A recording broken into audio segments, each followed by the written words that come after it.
Welcome to the Flight Club Podcast, a woman's guide to leaning out.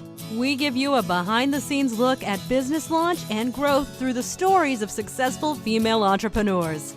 Here's your host, Felina Hansen, founder and CEO of Hera Hub.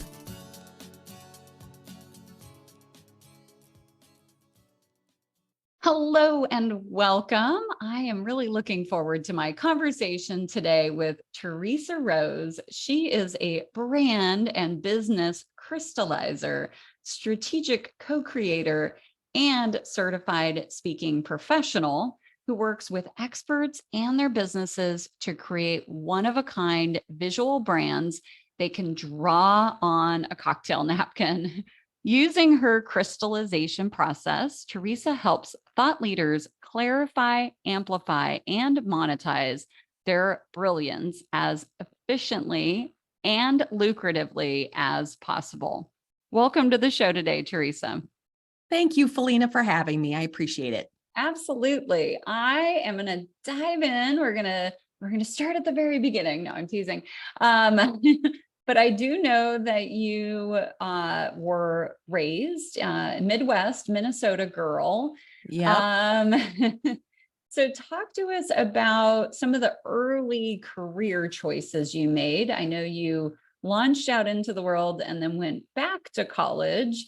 So we'll get to that part of the story, but tell us about some of the early jobs you had in your career. Yeah, thanks for asking. So I have bopped all around in lots of different roles. I was baptized with sales and marketing. My mother was a direct sales queen. And yes, we drove a pink Cadillac. And so I learned very early on about business. And I was her chief washcloth runner and product fulfillment officer. And I just started to have this head for business. And I loved how it worked. So, I started where, many people start, and that's the bottom. I was a temp and I moved through to being a secretary, they were called back in my day, and moved up and realized I could get a lot of things done in a short period of time, and I could get others to help me. So I moved through the ranks of management consulting and product development, product marketing for a Fortune 100 company, as well as, management consulting organizations. And then in 2010, I shifted gears after having gone through one of I call a snow globe moment of my life, which was back when my mom passed away in 2006. In that iteration of my life, I was actually running an alternative healing center in Florida. And after going through that transformative experience of my mom's passing, I started writing about it and sharing the journey and sharing what I called the gift and the gunk, the things that were painful, that were also blessings in it. And lo and behold, that launched a speaking career back in 2008, 2009. So then I just sort of moved into this world of thought leadership and really haven't looked back since. Awesome. I love it. So you've been self-employed for quite some time. I want to back up a little bit and then touch on a few parts of your career before we get to your business and all the awesome things you're doing. So just, looking along your timeline here, I mean, you worked for big, Fortune 500 companies, MCI. I haven't heard that name in a long time. Yeah, indeed. I was there right before. In fact, I think I was laid off from that organization 6 weeks before the CEO was getting into some mischief, and that the company declared bankruptcy. So, it's always interesting at the time when things happen like that. I remember driving home from Tampa, Florida, back to my home in Sarasota. It was an hour-long drive. I was driving over the Sunshine Parkway, Sunshine Bridge, and just tears streaming down my face, because I'm a hard worker. I'm one of those people that shows up and does it until it's done right. And I was just so upset and thinking, I gave so much to that company, and I, blood, sweat, and tears, and I had to even lay off people that day. And then, lo and behold, you just never know how things like that turn into blessings, and to really just trust in that process. And I found out that I didn't ever really want to be in that kind of a situation again. And 10 months later, I got into another snow globe moment with another small company that I was involved with, and just decided, hey, you know what? I think I'm just one of these people that belongs to work by myself, work for myself. And I just really enjoy it a lot. Yeah, you've been an entrepreneur for quite some time. Yes. So I want to pause and go back. You did go back to school. Talk about that decision. Yeah. Yeah. So, it's interesting when you look back at what your choices are from an education perspective. So I really loved school when I got out of high school and I went to college. I went to college to chase after a fantasy boyfriend that didn't pan out, thank goodness. And then came back to Chicago.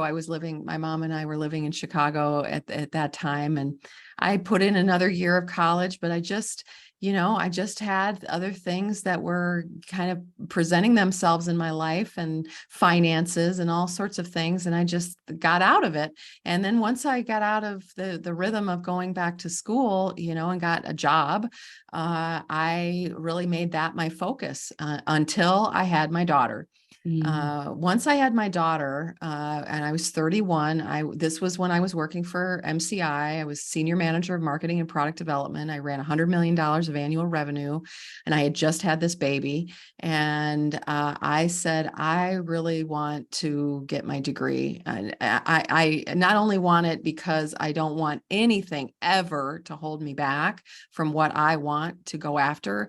And I also just felt that personal need to finish what I started and to get that degree. That business management degree was really imperative for me to really lay the foundation from which all of my other, future activities really were built. So it was tough. I mean, really, for real. Like, I remember eating, cereal bars, in the car on the way from, and this was in person, right? You had to drive. I mean, there were a few kind of revolutionary online courses that I took, but it was a grind. And I cut the corners wherever I could. I did an experiential portfolio that showed that I had all this different life experiences and that I had learned all these different things. So I worked the system, as they say, as much as you possibly could to walk away with that coveted degree. Awesome. Wow. Whew. And while juggling a big corporate job. So you went through a lot in a very short period of time there. I did. And then, you stepped into a totally different environment, alternative healing. How did that, I mean, obviously what you experienced, I'm sure, with your mother and, there were probably a lot that brought that together, but talk about that a little bit. Yeah. So it was interesting. It was right after I got laid off from MCI. I went and said, you know what? I want something small, right? I want to go somewhere that's the opposite of a big behemoth company. And so I went to this little management consulting firm, and that 10 months later, I got laid off from them because of reasons that I won't share now. And I was just really lost, and I couldn't find a job. I just couldn't find a job. And I was well networked, and I was credentialed, and I was a bubbly, presence, and could interview well, and had a great background. And it was like every door was slamming in my face. And I just decided, actually, my husband at the time and we went to a vacation in Sedona, Arizona. And I went to not one, not two, but 3 different psychics that all hoping that they would tell me where my next job would be. And all 3 of them told me the same thing, which was, you're not going to find that job anymore. You're going to be doing a healing route. And I was like, what does that mean? I don't even know what you're talking about. And long story short, I jumped out of that 1-week vacation into massage therapy school, just frankly, because I loved getting massages, and I looked at, and one of the psychics said, check out massage school. That seems like something that you would like. She goes, do you like massage? I was like, do I like massage? Are you kidding me? I love massage. Who doesn't, who doesn't love massage? I, in fact, have a massage table. And she said, don't you find it strange that you have a massage table and you're a corporate executive? So I just kind of on a lark went to massage school so I wouldn't have to look for a job for 7 months, and fell in love with this idea of energy management and energy healing and mind-body connection and consciousness and presence and all the goodness, all the good stuff. And when I got out of massage school, I said, I'm going to run my own healing center and teach courses and have body work and treatments. And it was an amazing experience for me to really learn that, there are levels of our awareness and our expression, and the connection to our physical, mental, emotional, and spiritual bodies, is a real thing. And that's really laid the groundwork for a lot of the work that I do now as a crystallizer, is what I learned way back then as somebody who was studying, healing and holistic living, and how we can really pay attention to things beyond just our five senses. Yeah, amazing. And you had a physical center that you were running, is that right? Yes, I did. It was Yeah. called Energy Works, and it was lovely, and I really enjoyed it. We had a thriving practice, and I hosted guided meditations every Monday, and I taught Reiki 1, 2, and master levels, and had my own private practice, and it was fantastic. And again, had another snow globe moment where my mom who was my she was my office manager, my interior designer, my receptionist, and my coffee clutch partner. And when she got diagnosed with cancer in 2006, that changed my life. And I was fortunate and honored to be a part of her journey. And when she passed on, I just said, I don't really want to be here anymore. Mm-hmm. And so I started writing, and that kicked off everything as I started to really dive into the world of being an author and being a speaker. Awesome. So you got into the world of writing and speaking. Talk a bit about that transition. Yeah. So becoming a professional speaker was a really interesting experience, especially when it was in 2008. Because no one was hiring speakers, and I didn't even know what a speaker was. Yeah. So I stumbled through much of my early career, and I had found my way to this thing called joyful movement, where I really found my kind of physicalness in the hula hoop. I started hoop dancing, and lost 50 pounds and gained my confidence. And I never was someone, I loved to dance when I was little, always loved, like Solid Gold was my favorite show growing up, and I would always do dance moves, but I was always so self-conscious in my body that I never allowed myself to dance. Once I got into the hula hoop, everything changed. I fell madly in love with dancing, and I actually established a speaking career around the idea of joyful movement, and how we can manage our energy. And then, the business part of me just kept coming back in.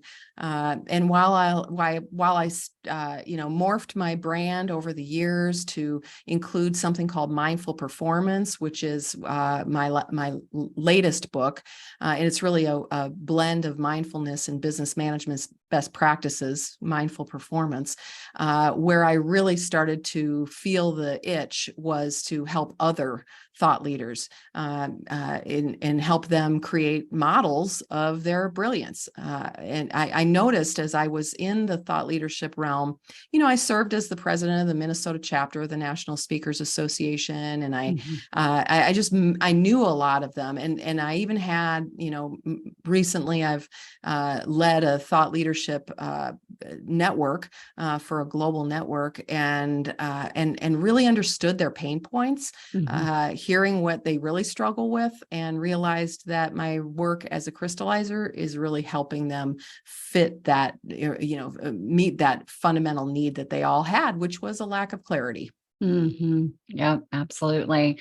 So, Theresa, I have a soulmate for you at Hera Hub La Jolla. Her name is Melissa Lee. She is the community director, and she is a amazing hula hoop uh, Nice, specialist. I don't know what nice. the word is, but she builds hula hoops. She leads hula hoop workshops. Yeah, Like, I can't wait to share your TED talk with her because fantastic. she's gonna go nuts. You guys are gonna love each other. She actually just here in San Diego just adopted a hula hoop meetup group. It's a North County hula Ooh, hoop meetup group, and she just the previous person just kind of walked away from it. So she's trying to figure out exactly what to do with it right now. So I'm totally going to introduce you guys after our yeah. conversation.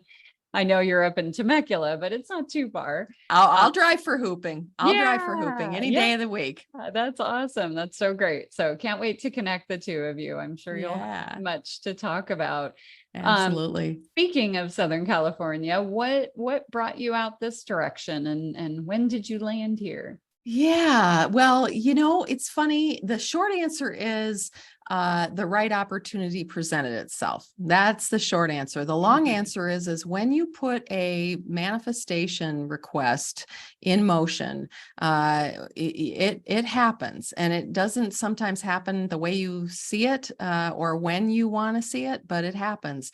Way back in 2008, I had made the trek from, at the time, Florida, all the way across country to Northern California to go to a workshop. And I loved it. And I had this strong feeling that was like, I'm going to live here.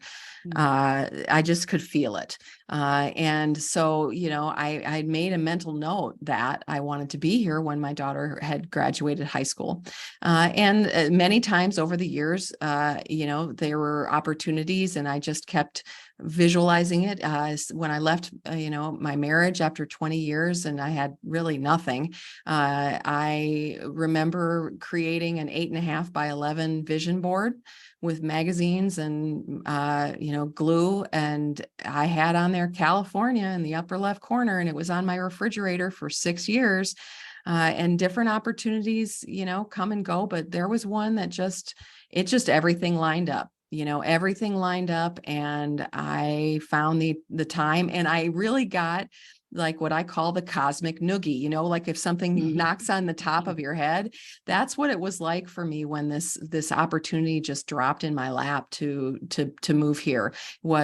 It was like there was a voice that said, it's now, it's now, it's now, it's now. Even if it's not, our opportunities don't come, flawless. They don't come in perfect timing. They don't come cheaply.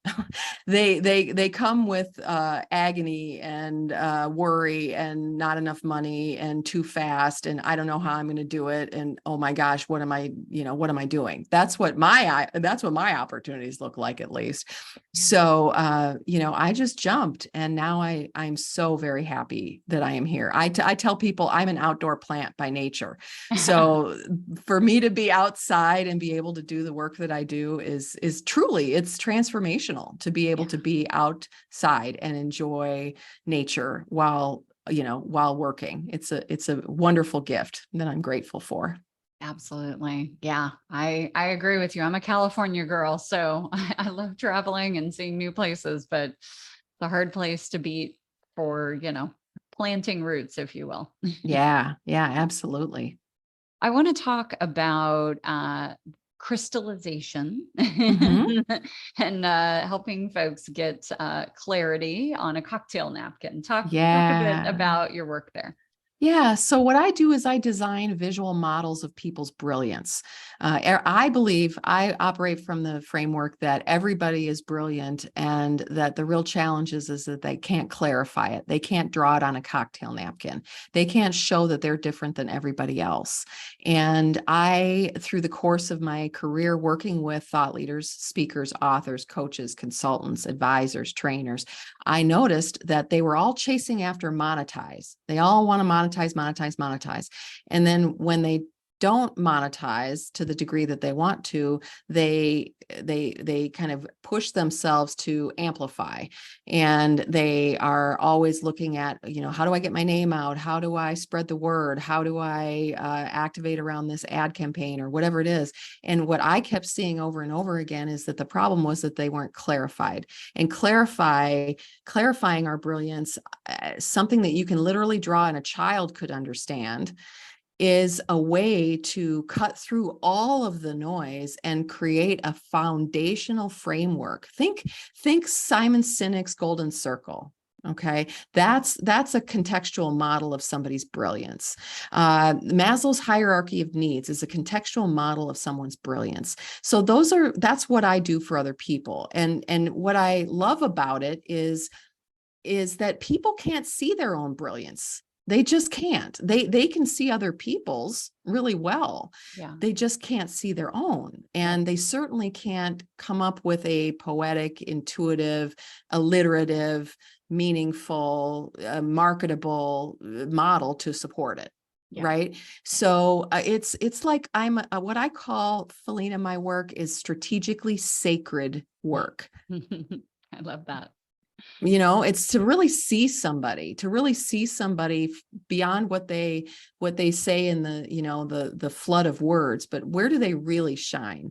And so that's what I do for people, is create that visual model of their brilliance. I create the messaging around it so they have the perfect words to match the model, and then the monetization plan. How are they actually going to make the money? Right? How do they understand this industry? Because this industry is convoluted. How do you make money on stage? How do you make money as an author? How do you make money as a community builder or owner? Retreats, all those other things, as that's an intricate landscape. Mm-hmm. And so I help people with that once we've crystallized their brilliance on that napkin. Wonderful. And how do you work with clients? Meaning, do you always work one-on-one? Do you sometimes work in groups? I know you obviously have books and other support for folks. Yeah. So of course, I'm always up for speaking events. I mean, I'm a speaker by nature. I put my stuffed animals against the closet door and had the hairbrush. So I'm natural born speaker. So I'm always doing that. But where my crystallization work is I actually am now just starting some workshops, DIY workshops. I have a virtual one coming up on June 14th.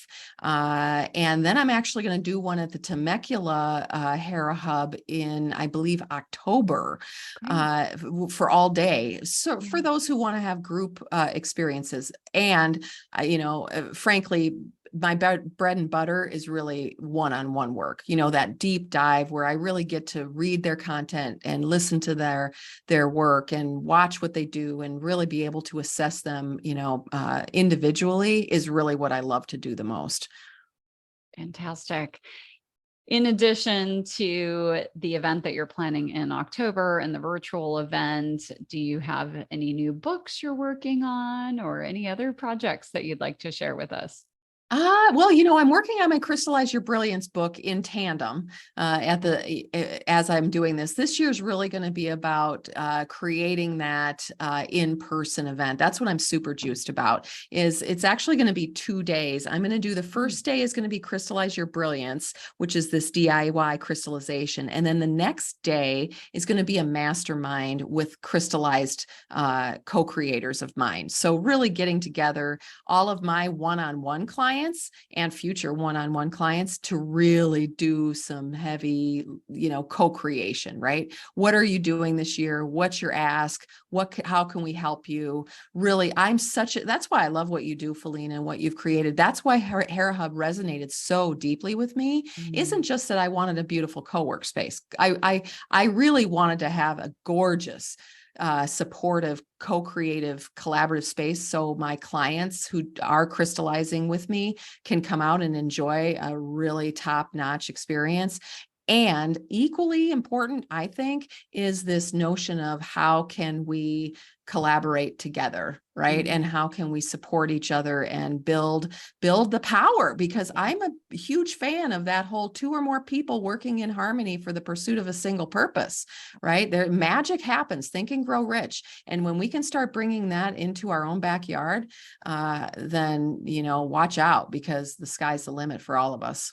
Absolutely. Awesome. Well, I'm so glad you found us. And if our listeners want to find you, what's the best way for them to reach out to you? Yeah, the best way is to just go to my website, and it's theresarose.com. And if you wonder ever how to spell it, it's like there'sarose.com. So I have accidentally the coolest URL on the planet.